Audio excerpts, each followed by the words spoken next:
With the latest agriculture news from across the state and nation, it's time for the AgNet News Hour from AgNet West. Here's your host, Sabrina Halvorson. Good morning, and thank you for joining us today on the AgNet News Hour.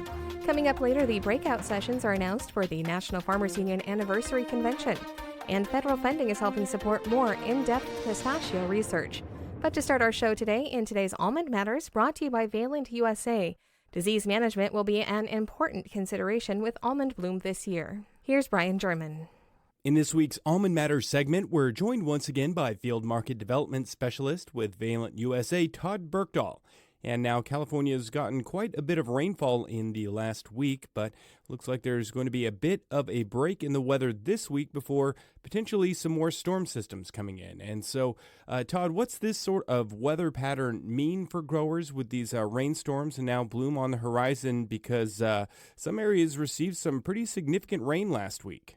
Yeah, well, I saw on the coast where they'd had up to over almost 10 inches of rain, in Arroyo Grande, Santa Maria, in that area, and even Paso.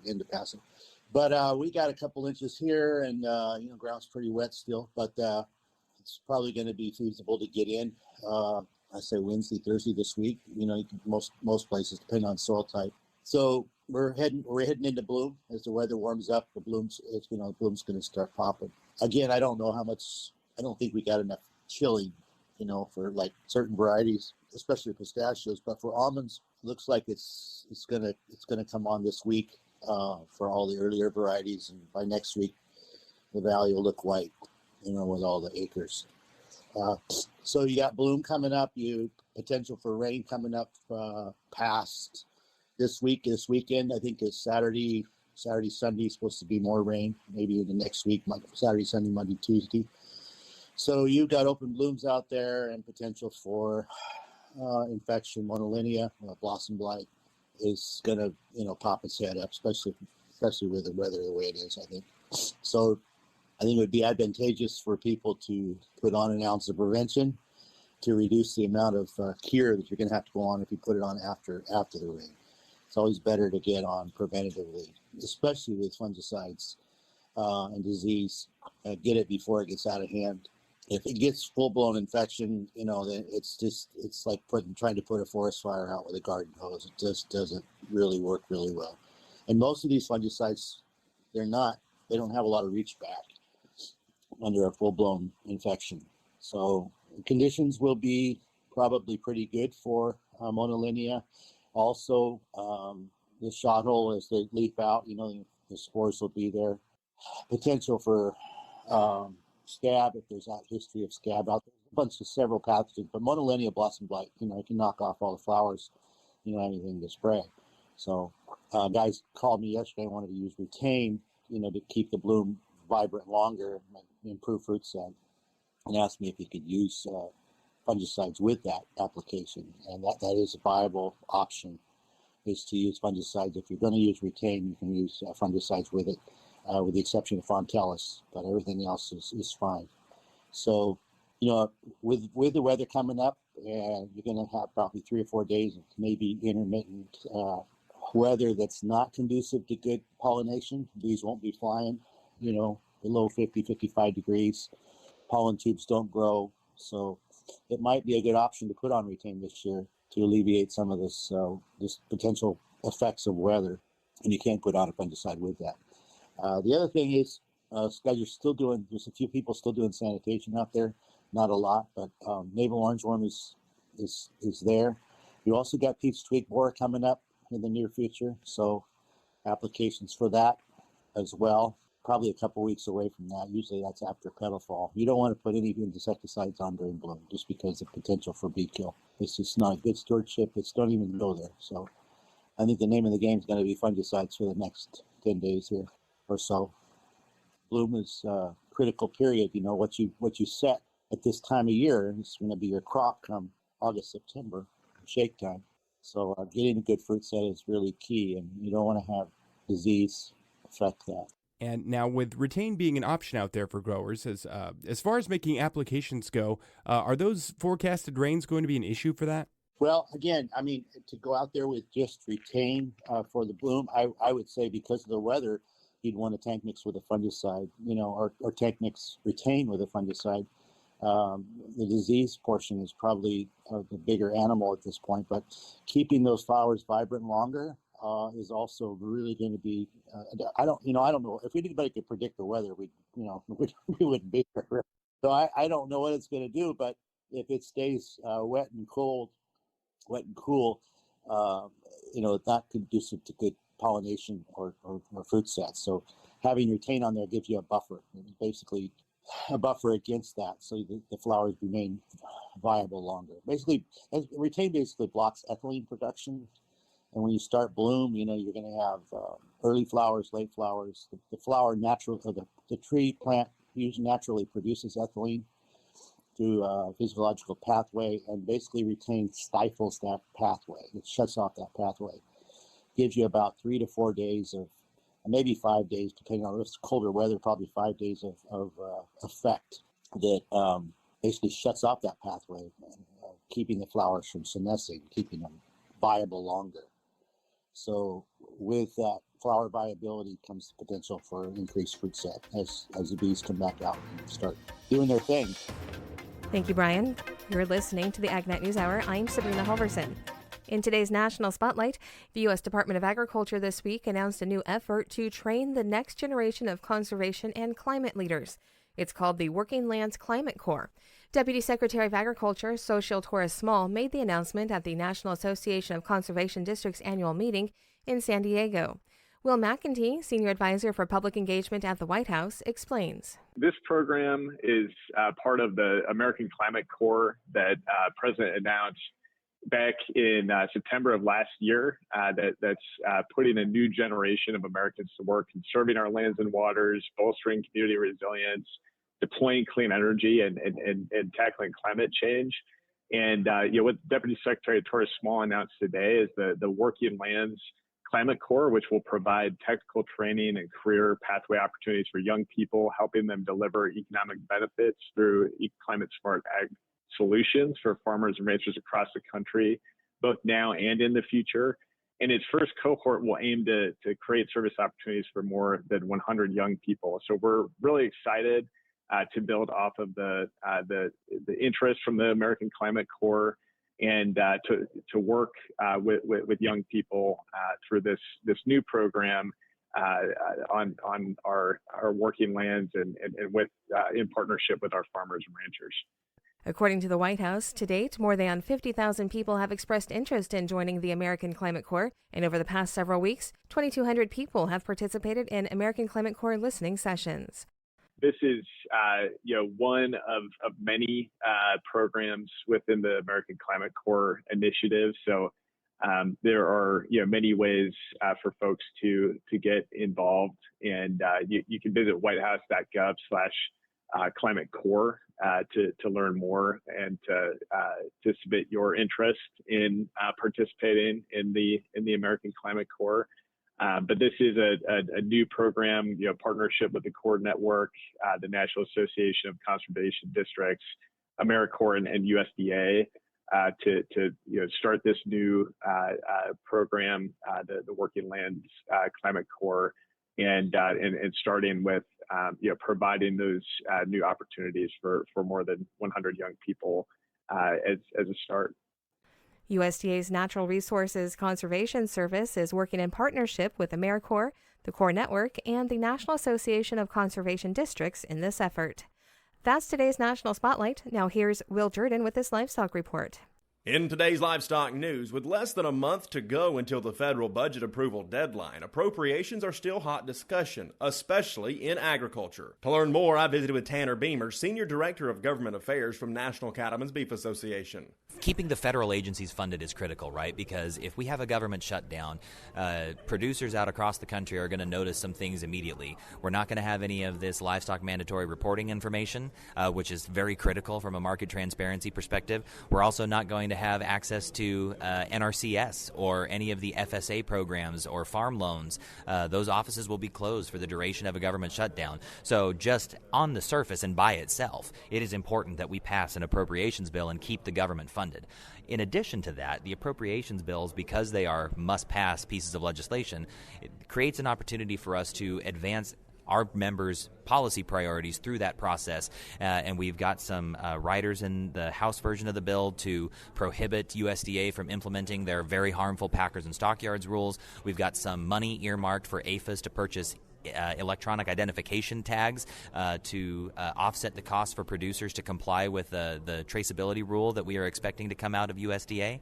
And of course, that will be discussed at length during this convention. But regardless, that rule's over there, and our position is, whether we support the rule or we don't, if the rule comes out, USDA should be the ones to pay for those tags, not cattle producers.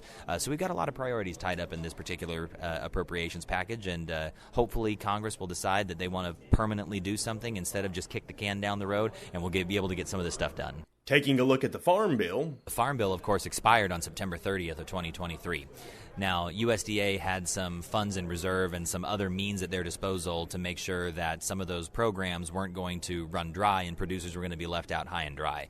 But at the 11th hour, Congress extended the 2023 Farm Bill, which is helpful in terms of still continuing to provide those programs. But a dollar today doesn't buy what a dollar did back in 2018. We have got to take a more serious look at this Farm Bill to make sure that it is providing for the needs of American agriculture at a time when food security really, really is national security.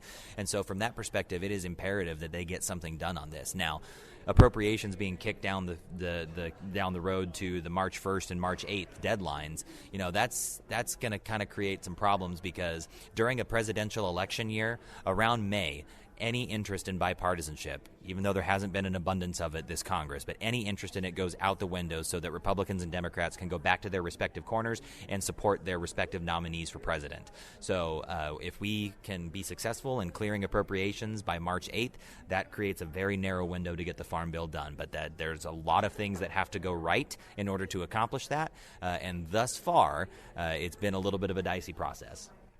I'm Will Jordan for AgNet West. Keep feeding the world. Don't forget, if you've missed any of our morning shows, or if you just want to catch the news at a different time, you can subscribe to our podcast and have statewide agriculture news at your convenience. All you have to do is search for the AgNet News Hour on your favorite podcast downloading app.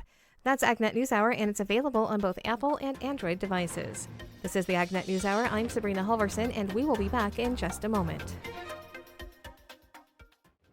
Welcome back to the AgNet News Hour. I'm Sabrina Halvorson. Coming up in a few moments, we'll have today's This Land of Ours report, but first, more of the day's agriculture news. And with today's AgNet West headlines, here's AgNet West Farm News Director Brian German. Federal funding through the Specialty Crop Research Initiative is helping to support more in-depth pistachio research. Nut crops breeder at UC Davis, Pat Brown, explained the importance of federal support and how it helps open research possibilities. This project is federal dollars, so it's part of the National Institute for Food and Agriculture. And so I think what it lets us do is sort of supplement a lot of our ongoing projects with the pistachio board and do a little bit extra. So maybe let us ask some questions that are a little more basic or a little more long-term. It might take a little longer for them to come to fruition, or maybe a little riskier. And so I think it's sort of most, if not all, of the PIs on this federal SCRI project are also supported by Pistachio Board, but it's good to tap into sort of the federal funds to let us do more. Kroger's announced fresh biodiversity goals for its produce suppliers to meet in the coming years. As a means to enhance sustainability in the fresh produce supply chain and protect pollinators, all fresh produce suppliers to Kroger must adopt integrated pest management practices. Medium to large growers are expected to meet the goal by the end of 2028 and small growers by 2030. The initiative aligns with Kroger's evolving sustainability approach, emphasizing resource conservation and supporting the transition to more sustainable fresh food production. The company collaborated with the Sustainable Food Group to develop the goals and consulted suppliers for feasibility. Suppliers can comply with certifications such as Be Better, Biodynamic, and USDA Organic. Kroger plans to expand its focus on sustainable agriculture, conducting supply chain biodiversity risk assessments, pilot biodiversity metrics, and assessing climate risks within its supply chain. A lawsuit seeking to address rules for the H-2A program has been rejected by a federal judge. A U.S. District Court for the District of Columbia has dismissed a lawsuit challenging the Biden administration's 2022 H-2A final rule. Filed by the National Council of Agricultural Employers, the lawsuit alleged that the Department of Labor unlawfully repealed the prior administration's rule, which had been published just before President Biden's inauguration. The court ruled, however, that the 2021 version never became official as it wasn't available for public inspection.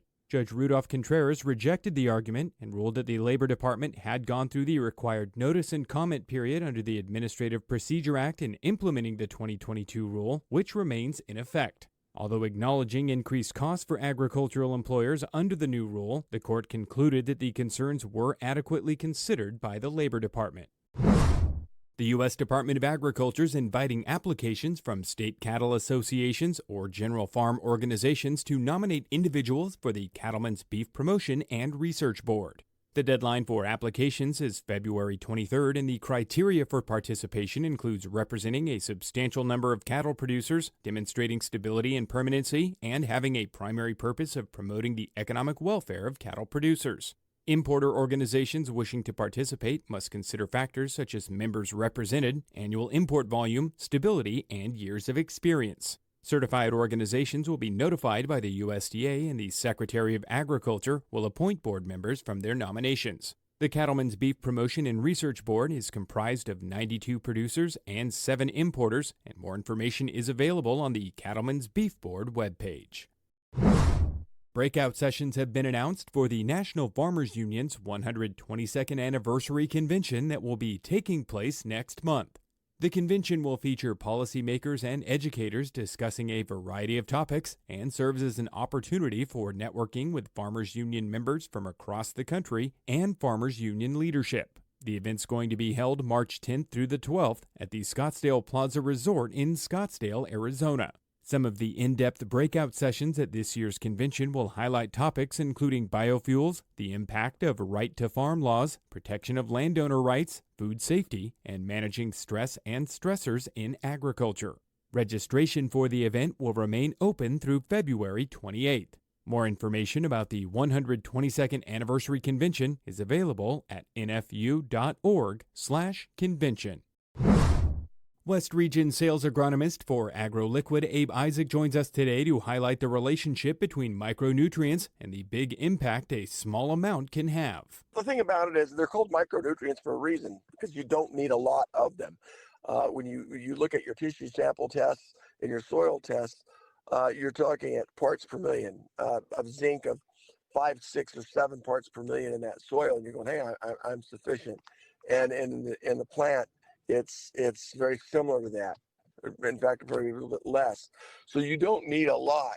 And it's often to say, well, if an ounce is good, a pound must be better. And sometimes that's the case, but maybe it does need a pound, but it can't take it all in.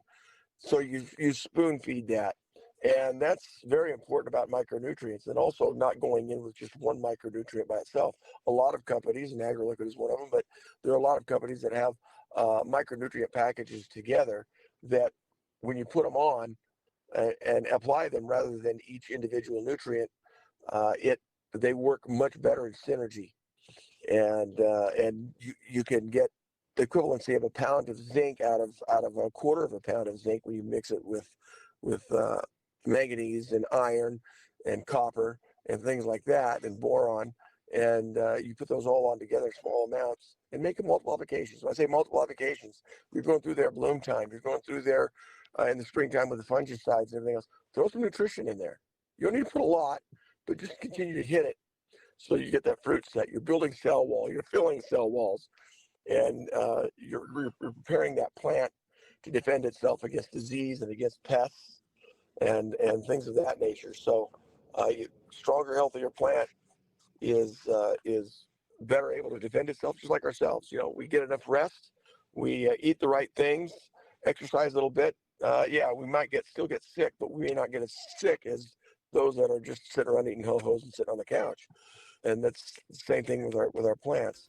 So we feed them, keep them strong, and they're better able to defend themselves against what nature has to throw against them. I'm Brian German for AgNet West Radio Network. Projects to prevent plant pests. That's coming up on This Land of Ours.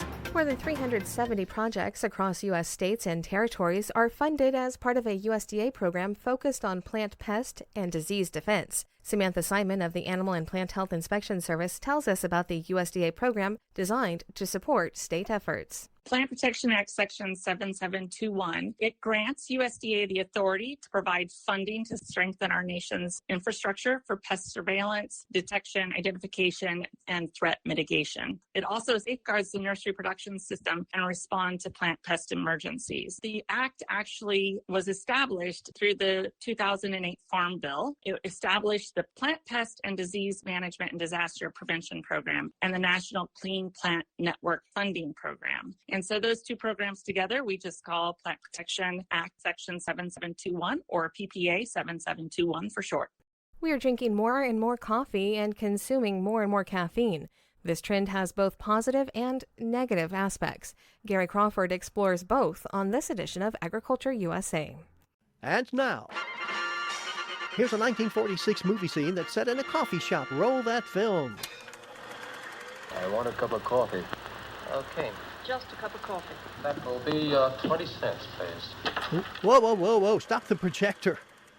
20 cents for 2 cups of coffee. It's no wonder U.S. coffee consumption reached its peak in 1946, with the average American consuming that year almost 46.5 gallons of coffee. But after that, coffee consumption began to turn downward, and 60 years later, 2006, the average American was only drinking about 24 gallons of coffee. But now, coffee's coming back. So perk yourself up while we brew up this edition of Agriculture USA.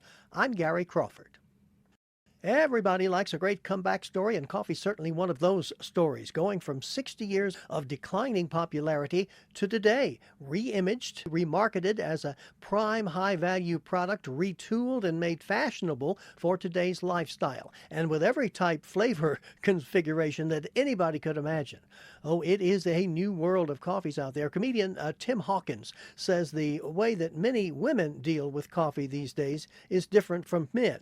He advises men who want to impress their wives or female friends to do one thing. Like when you go to the drive-thru, learn what they like to drink. It'll blow her mind. It will, because women that's a hard drink. They're very complicated. Yes, it is true. Yes, sometimes I go to the drive-thru coffee shop and my daughter will ask me to bring her not just a coffee, no. A hot grande caramel macchiato with almond milk. A macchiato, I have to write it down, and even then I'm not sure it's right. Also, for home brewing, that arena has totally changed too, being taken over by this single cup brewing machine, sales of which are soaring. So all of this is bringing coffee consumption up from a per person yearly average of 24 gallons in 2006 to over 35 gallons last year. And coffee is inspiring songwriters to write songs about it. Here's one from someone who feels he's gotta have his coffee. Hook me up to the machine. My blood type is coffee. His blood type is coffee. That's unsavory, but some people do say that coffee's appeal is more than just taste. It also might be due to 1,3,7-trimethylxanthine, in other words, caffeine, which brings up the question, do you really need all that caffeine? But Kansas State University Extension food scientist Karen Blakesley says, like most things, there are pros and cons about coffee. There are some potential benefits, such as getting some polyphenols and antioxidants that are naturally in coffee. They could possibly protect against some chronic illnesses like type 2 diabetes or heart disease or even some types of cancers. But on the other hand, with coffee, you got to be careful that you don't drink a whole lot of it because of the caffeine content.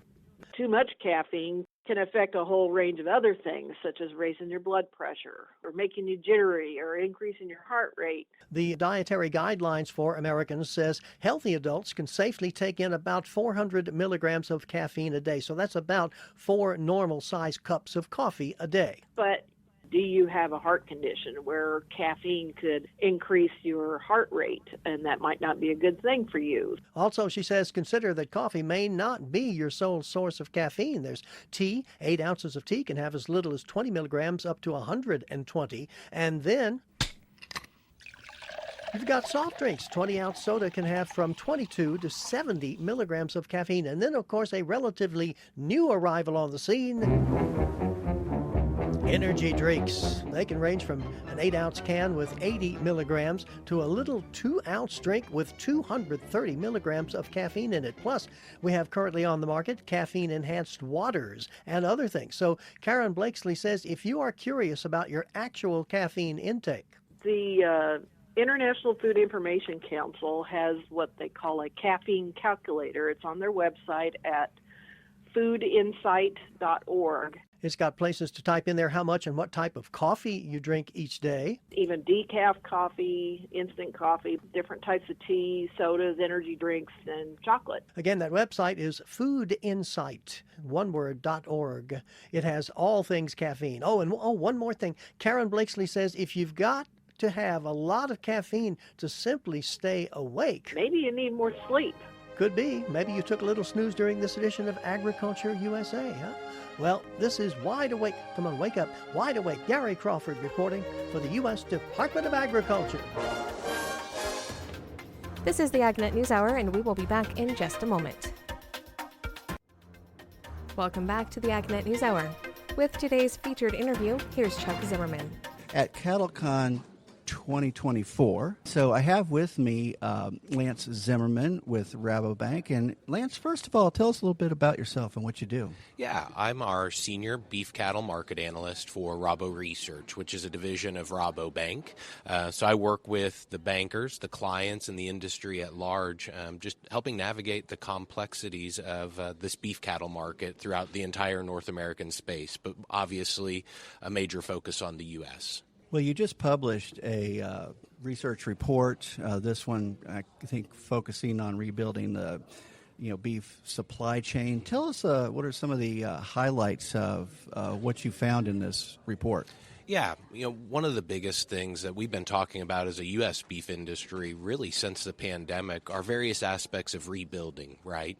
As the pandemic was approaching, we were already talking about the need to rebuild the processing segment.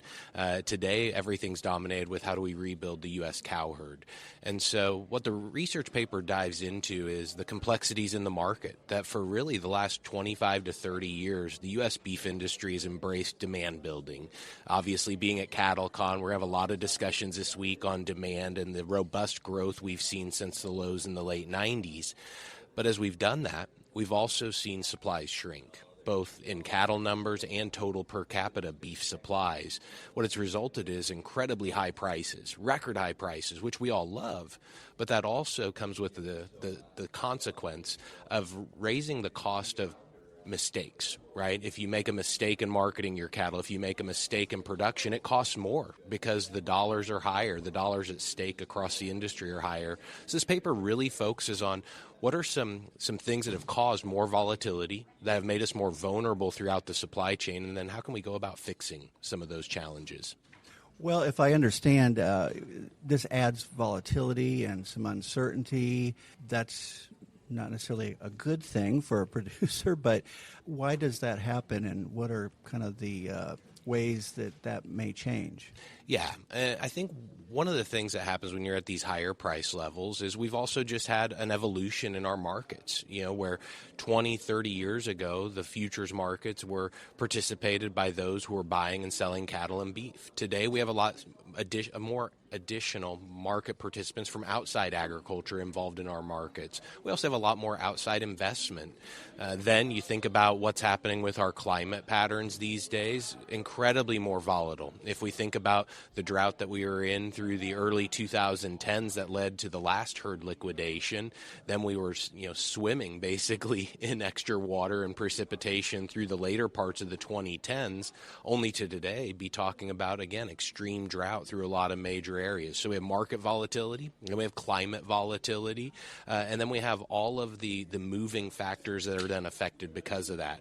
We had cow-calf producers who were wildly profitable through the mid-2010s, and then they gave it all up over the next 5 years. We had packing plants just a few years ago were printing money essentially compared to today. Now they're struggling to make ends meet. And I would say even cattle producers, while they feel like the prices are certainly better, fed cattle prices are about 60% higher than where they were in 2020.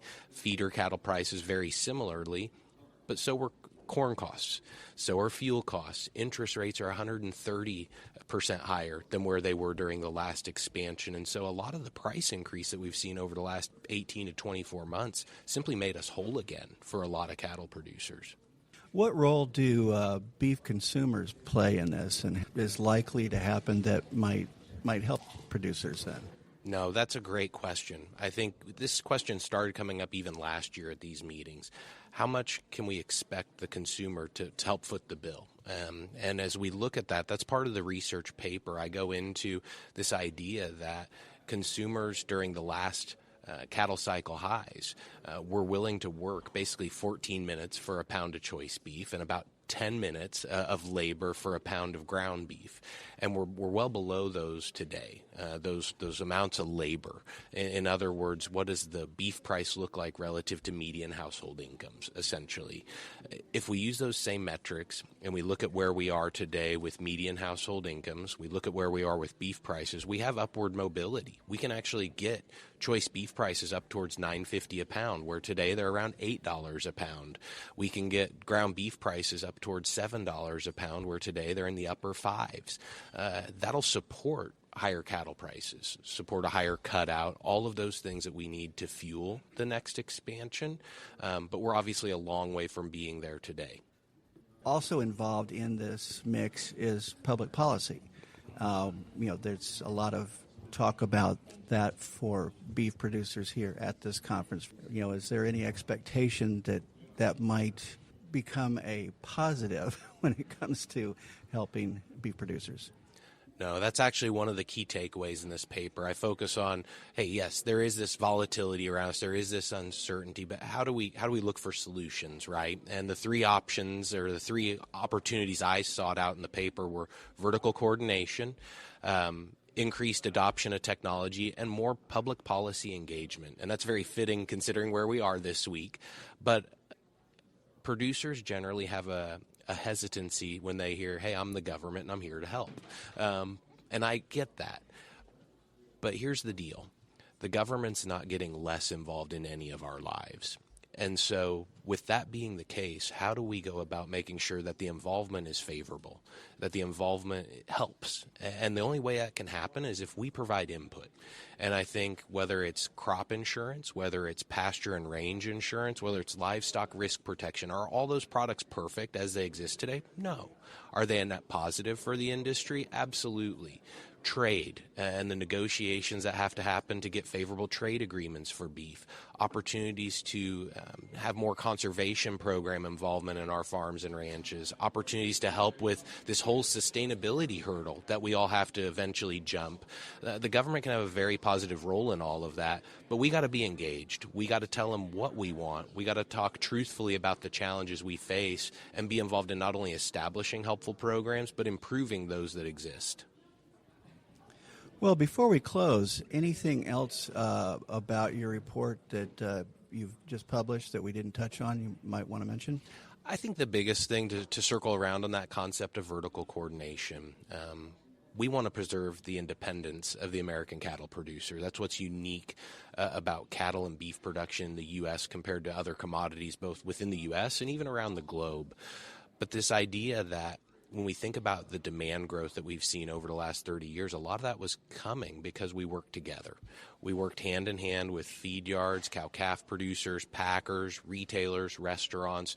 We've adopted a common mission, and we achieved it with reckless abandon, right? We need to do the same thing, but now instead of focusing on just demand, focus on how do we build a better supply chain, a more efficient supply chain, and do that by working together. And I think that in the spirit of this meeting, that works really well.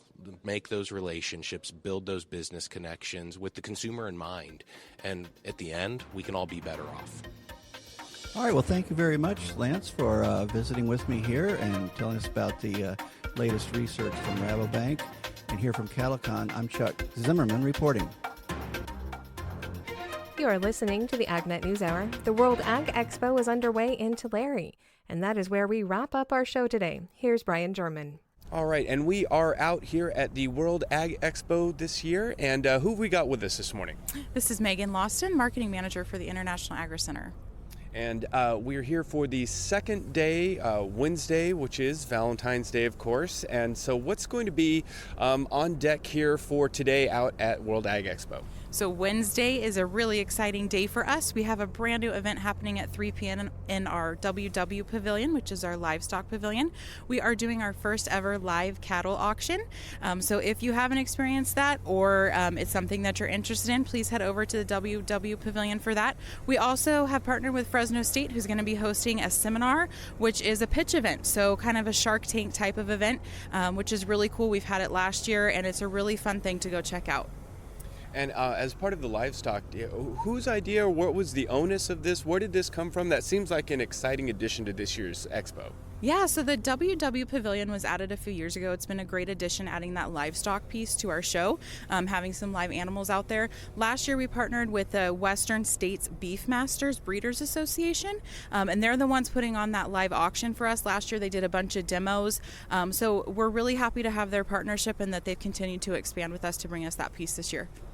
And this piece with Fresno State kind of being a ag shark type of deal, where did this come from? Who's behind this? And what are some of the examples maybe of what's going to be featured there? So again, a similar situation. We continue to have a strong partnership with Fresno State, which is pretty close to us, so we're happy to continue that partnership. They actually occupy one whole seminar trailer that we have. We have 3 of them out at the show, but one is strictly featuring Fresno State and different seminars they have. So again, kind of the similar situation. They've just decided to expand and try to get more people out for something exciting and new, and they've had a lot of success with that event.